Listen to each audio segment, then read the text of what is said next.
Баршаңызға қайырлы күн, құрметті көрермен. Бүгін мен сіздермен Айгүл Қалиқызы. Бүгін сіздерге өте сондай қатпарлы болып шығатын, әрі оңай жолмен жасалатын қатпарлы қамырдың рецебін көрсететін боламын.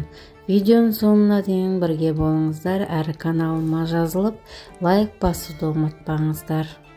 Міндетті түрде електен өткізіп алған ұнымызға 1 шай қасық тұзымызды салып араластырып, әрі артынан жұмсақ сары майымызды салып, май мен ұнымызды біріктіріп үгітеміз.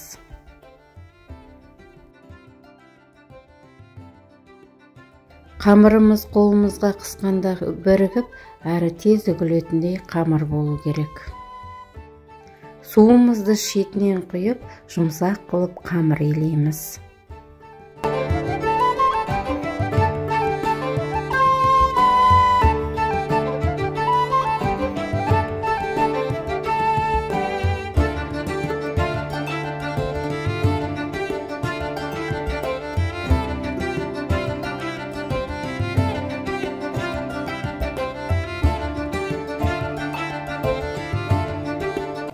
Осылай қамырымызды жұмсақ билеп алғаннан кейін, қамырымызды пищевой пленкаға немесе жай ғана салафанға салып, 10 минутқа тындырып қоямыз. Ендігі кезекте екінші қамырымызды илейтін боламыз. Електен өткізіп алған ұнымызға жұмсақ сары майымызды салып, жақсылап ұн мен майымызды үгітіп, жұмсақ қылып қамыр илейміз. Бұл қамырымызға ешқандай да суда, қаймақта, сүтте қоспаймыз. Тек қана қолымызбен осылай баса отыра жұмсақ қылып майлы қамыр илейміз. Екінші қамырымызды да осылай салафанға жақсылап орап, 10 минутқа холодильникке қойып аламыз. 10 минут уақытымыз өткеннен кейін екі қамырымызды да алып, теңдей қылып 4 бөлікке бөліп аламыз. Әрбір бөлік қамырымызды алып, осылай доңғалақтап, шар жасап аламыз.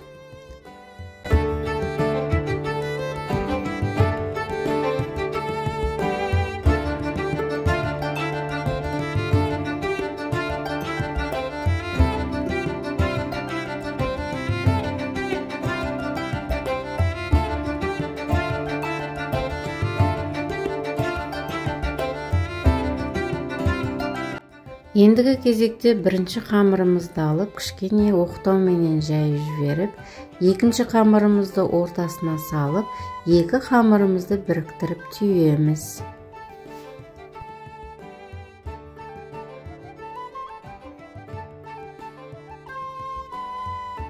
Барлық қамырларымызды дәл солай қылып түйіп аламыз да, барлығын біріктіріп, бетін салафанмен жауып, 5-10 минутқа тағы да қойып қоямыз.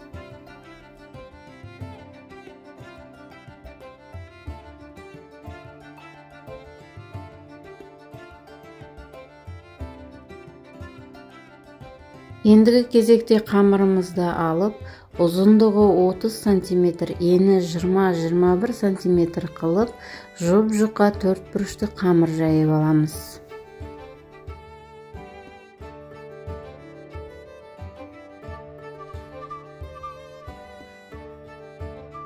Енді қамырымыздың қысқа жағынан бастап, қамырымызды нығыздап, тығыз қылып орап аламыз.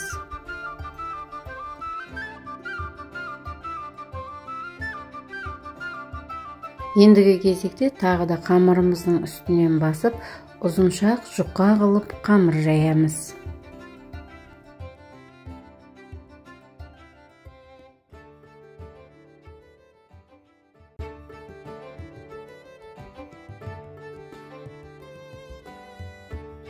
Қамырымыздың ұзындығы 44 см, ені 12 см қылып жайып алған соң, осылай 12 см-лік енінен бастап, қамырымызды тығыз қылып орап аламыз.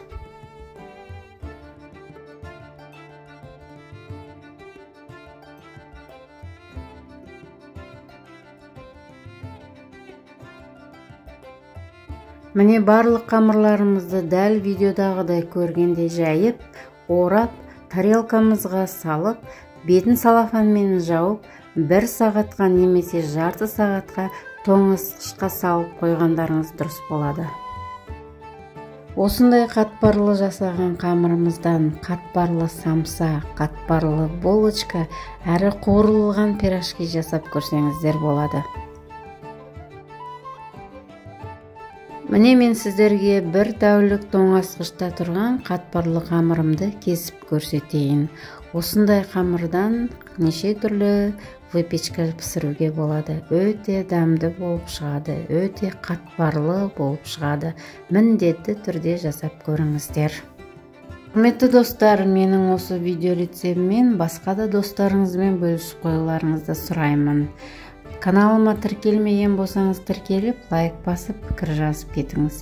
Сіздермен болған Айгүл Қалиқызы, келесі кездескенше сау саламатта болыңыз.